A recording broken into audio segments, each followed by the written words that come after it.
ازيكم يا حبايبي ام رفان، عاملين ايه؟ ازيكم يا احسن ناس في الدنيا؟ تقولي ايه يا ام رفان؟ خير؟ تعالي يا رفاعه دي جنبي. ايه يا ام رفان؟ خير خير خير يا جماعه. طبعا دي عزومه بعد العيد. بابا طب احنا بنتكلم. ماشي، خليكوا واقفه كده عشان تبقى. عزومه بعد العيد يا جماعه. احنا كده عالم تبته. اختي جات لي فيعني ايه، هي عازمه نفسها وجايبه الاكل معاها. بس قبل ما اتكلم مش تعملوا لايك واشتركوا في القناه عشان القناه تكبر بيكم يا جماعه. كل بالبلدي مع ام رفان. بس اهم حاجه قبل ما اتكلم خالص، مع ان انا اتكلمت كلام كتير، صلوا على النبي يا جماعه. اختي اتصلت بيا بعد العيد وقالت لي انا عازمه نفسي عندك. قلت يا خرابي، في الاكل خلص بتاع العيد كله. والثلاجه ما بص، شوفوا وشكوا فيها. طبعا اعمل ايه؟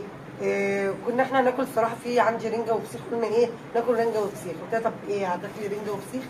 هو ده اللي موجود عندي. قالت لي لا طبعا مش هاكل رنجه وفسيخ. يعني المهم قالت لي بقول لك ايه، انا عازمه نفسي مش هكلفك. طبعا انا كمني تبته ورخمه وحاجات كده، وقلت لها ماشي يا ستي، عازمه نفسك تجيبي الاكل بتاعك وانت جايه. فهي طلعت ذوق ومحترمه وجابت الاكل بتاعها وهتاكلنا معاها وبزياده.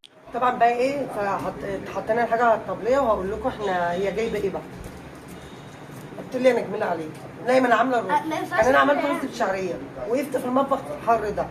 هنا دي بسله ودي ملوخيه. احنا نحط ايه لان احنا نفرق في المطبخ. دي ملوخيه خضراء وده مخلل وده بسله مروقه علينا.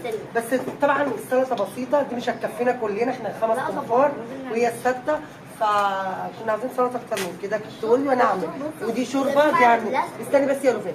وهنا نحط الشوربه هنا يا جماعه مكانها. وايه تاني؟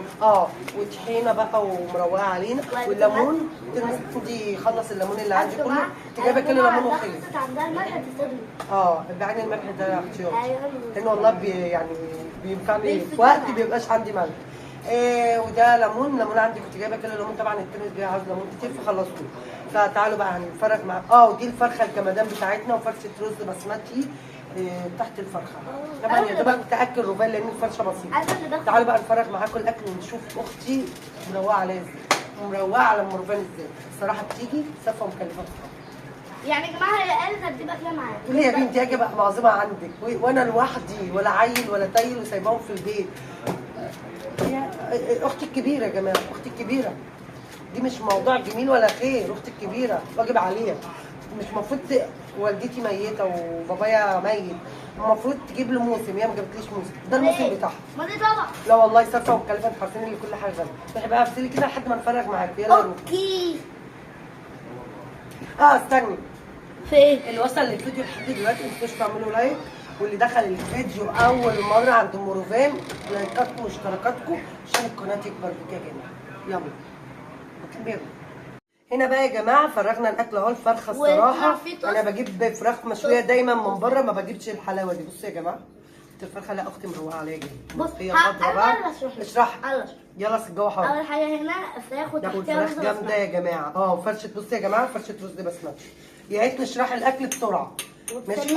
وبسله اهو. والملوخيه الخضراء حاجه كده فاخر من الاخر. وطحينه وسلطه.